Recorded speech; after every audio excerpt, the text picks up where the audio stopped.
Bonjour tout le monde! Merci aux piments d'être aussi prompts dans leurs réponses. Hey, bienvenue à ce tout premier Festifeu de Nicolette. Bonjour Jasmin. Bonjour Geneviève. Hey, bonjour à tous les exposants qui sont là aussi. Merci d'être là. Il y avait un film au début des années 90, je sais Jasmin, tu n'étais pas né. Non. Qui se nommait Le secret dans la sauce. Et j'ajouterais que toute bonne sauce, bien sûr, a son secret. Ce matin, je vais peut-être vous dévoiler une partie des ingrédients que notre jeune entrepreneur a utilisés pour concocter son festifeu. D'abord, une bonne dose de folie. Tu sais, après une pandémie, là. Tout à fait, on en avait besoin. Et pour lancer un événement d'une telle ampleur, ça prend aussi de l'audace, de la ténacité. Jasmin avait tout ça. Je suis heureuse de voir, on me dit, une trentaine d'exposants au total qui devraient être là. Je ne les ai pas comptés. Je ne sais pas si tout le monde est arrivé. Mais peu importe, je suis très heureuse de vous voir en place aujourd'hui pour la première édition. Merci d'avoir répondu à l'appel de Jasmin et son équipe. Oui, on peut l'applaudir. Merci la gang, ça me fait vraiment plaisir de vous voir aujourd'hui. C'est un événement unique. Ça fait longtemps que je travaille là-dessus, ça fait longtemps que je rêve à cet événement-là. Donc, let's have fun, let's enjoy. Puis ça va être le feu aujourd'hui, les amis. Merci, Jasmin. Cette année, c'est Jasmin qui vous a interpellé pour être présent, mais je suis convaincue que pour la deuxième année, c'est vous qui allez avoir envie d'être ici.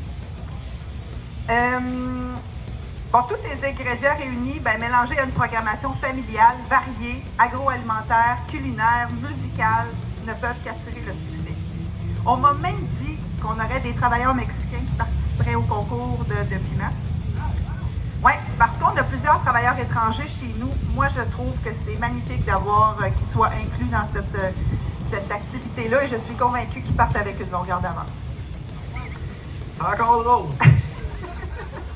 Moi, ça fait longtemps que je connais Jasmin quand même. Ouais, hein? Puis, nul doute que cet événement sera un succès. Pas étonnant qu'on ait nommé l'événement Festifeu quand on le regarde bien. On voit cette passion, mais surtout la flamme qui brûle en lui. Merci Jasmin d'avoir choisi notre communauté. C'est fun de voir de la relève aussi chez nous. C'est vraiment touchant. Et je vous souhaite un magnifique Festifeu. Bonne journée tout le monde. Allez-y, gars! Bonjour, ici François Poisson pour Télécœur. Je suis à Nicolette. C'est le premier Festifeu. Je suis en compagnie du directeur général des Frères de Feu et de l'initiateur de l'événement, Jasmin Hamel. Bonjour.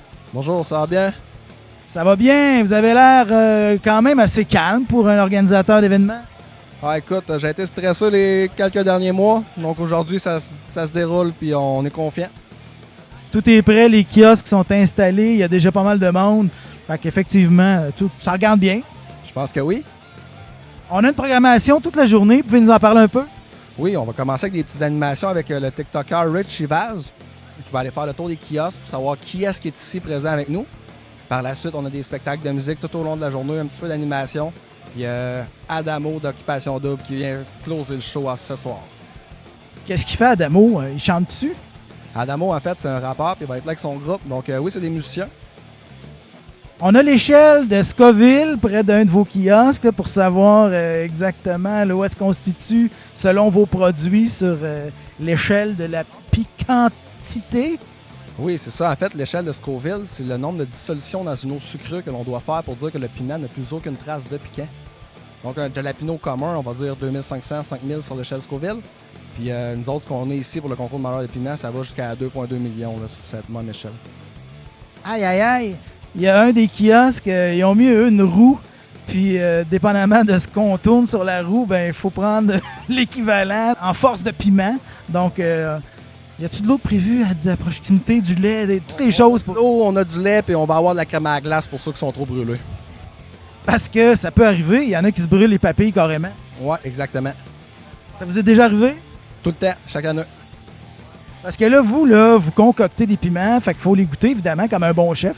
Ben exactement. Moi, je fais la culture de piment fort, donc chaque produit que je cultive moi-même, je dois nécessairement y goûter pour en contrôler la qualité. Mais c'est pour ça que je dis qu'à chaque année, je me brûle assez intense. Vous êtes installé sur le rang du Pays Brûlé, dans les limites de Nicolette? Oui, exactement, dans le domaine du monteux. Fait que donc, vous êtes originaire vous-même de Nicolette? Oui, monsieur. On a fait des études pour se préparer à faire tout ça?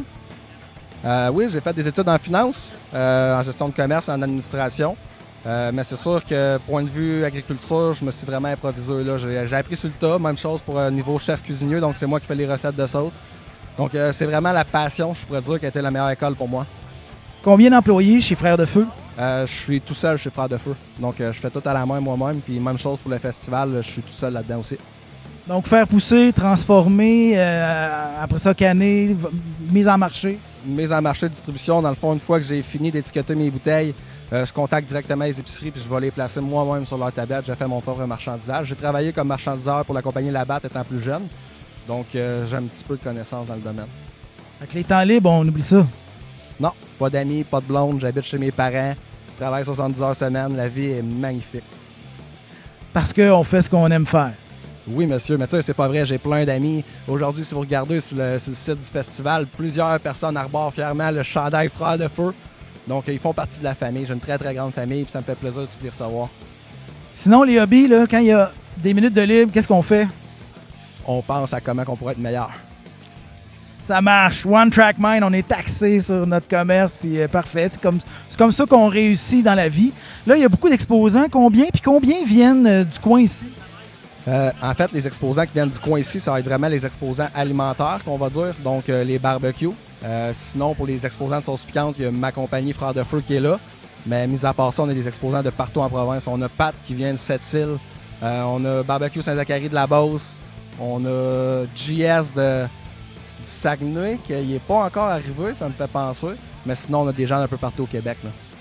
Super. Donc, ça commence bien. Première édition.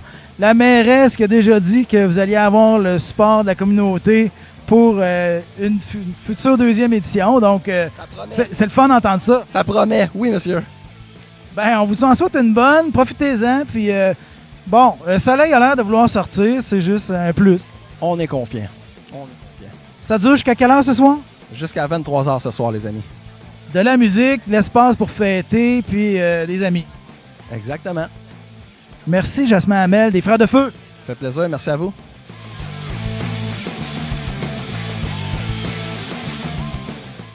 On est toujours au Festifeu à Nicolette. J'ai demandé à l'organisateur de l'événement, Jasmin Hamel, de me pointer quelqu'un, un fou crinqué de la mort, du piment. Ça m'a amené dans ici le kiosque de Britannia Mills, établi à Saint-Dominique, en Montérégie. Je suis avec monsieur David Croteau. Alors là, pourquoi se faire mal en mangeant du piment? Ah, ben, premièrement, parce que c'est bon. Tu sais, qu'est-ce qu'on fait, nous autres? C'est de la bonne bouffe. On est gourmands. On fait des sauces pour accompagner nos plats. C'est pas pour manger à cuillère et se brûler. On peut le faire, là, mais le but, c'est qu'on veut apprécier le piquant à tous les jours dans nos assiettes, dans nos drinks. On peut faire à peu près n'importe quoi avec du piment fort. Il ne faut pas avoir peur d'essayer des choses. Puis, on peut en mettre sur de la crème glacée. J'ai des sauces un peu sucrées qui seraient super bonnes sur la crème glacée, comme une sauce au bleuet ou une sauce tropicale à base de pêche et ananas. Donc, on peut y aller avec des choses comme ça et triper, là, se laisser aller. Puis, il y a plusieurs niveaux de force. Donc, on commence en bas, on atteint notre limite. Des fois, on la pousse un petit peu. Comme ça, on va se développer une tolérance de plus en plus. Puis après ça, un moment donné, on monte dans les échelles, puis là, on se promène. Bon, on est capable d'apprécier plusieurs nouvelles sauces, parce que plus qu'on monte, plus qu'il y en a, là, souvent. Puis on tombe dans les sauces extrêmes des fois. Puis tout le monde aime les ailes piquantes. Donc voilà, on peut en faire avec beaucoup de sauces. Parce qu'au Québec, culturellement, on n'a pas été habitué à ça. Tu sais, sel, poivre, mais là, le piment puis le piment fort. Comment on en vient à ça, cette passion-là? On est initié par quelqu'un ou... Moi, ça a commencé comme beaucoup de personnes chez ma grand-mère. Elle faisait une sauce à spaghetti épicée. J'ai demandé, c'est quoi qui fait le piquant? T'sais? Elle m'a dit, c'est les flocons du chili broyé, là, les bons vieux flocons qu'ils vendent à l'épicerie. Donc, il y a beaucoup de gens qui commencent là. On en met un petit peu sur notre spaghetti. Là, après, c'est, on va essayer une goutte ou deux de tabasco. Là, on s'en va comme ça. Puis là, maintenant, on développe une tolérance. On aime ça. On en veut sur tout. On en essaye sur tout. Fait que c'est merveilleux de ce côté-là. Après ça, ben, on veut d'en cultiver. Donc, on commence avec un jalapeno, un plant de cayenne aussi, des affaires qu'on achète, mettons, dans une grande bannière, là, qui vendent des plants au printemps.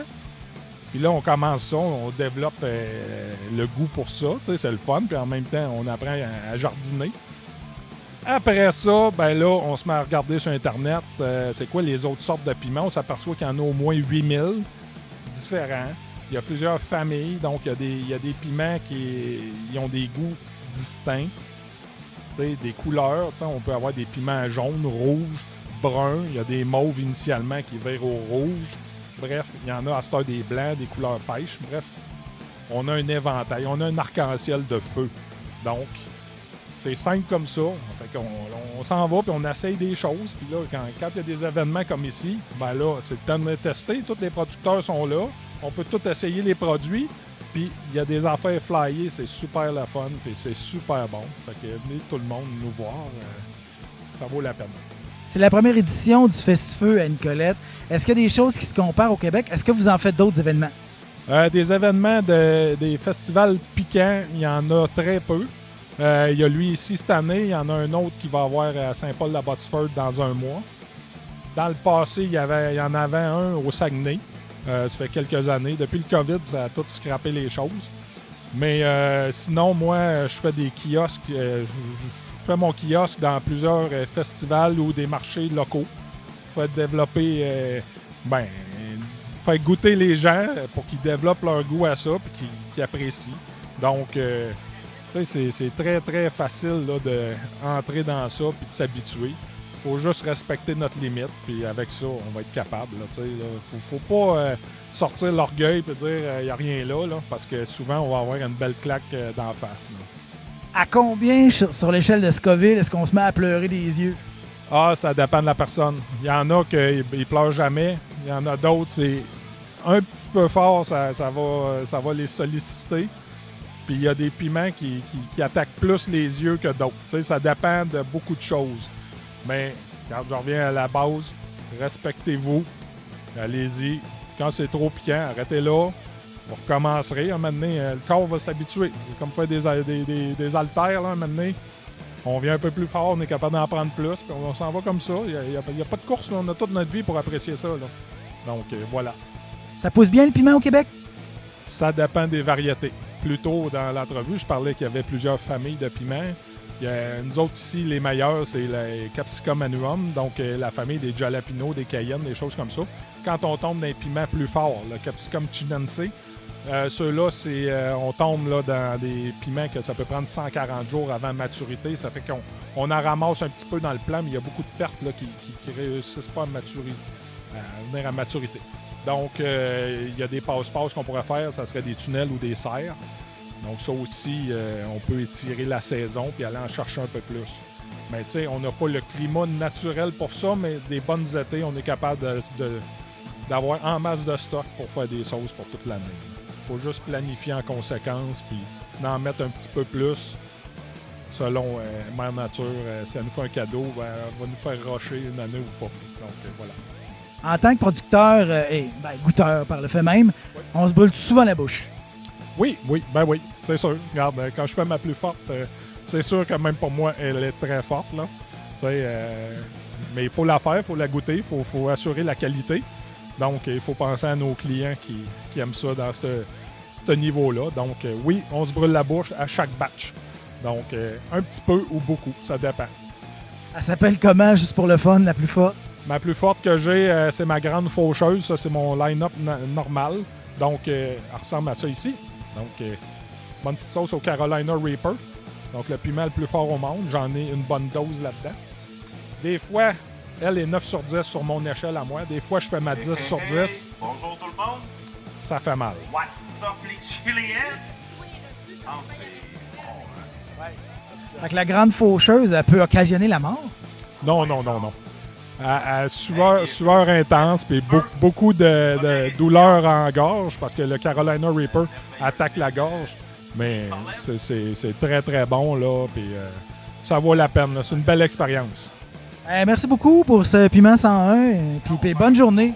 Merci beaucoup, bonne journée à vous aussi, puis je viendrai essayer tous mes produits. C'est un rendez-vous. Alors, c'était François Poisson pour Télécœur à Nicolette au Festifeu.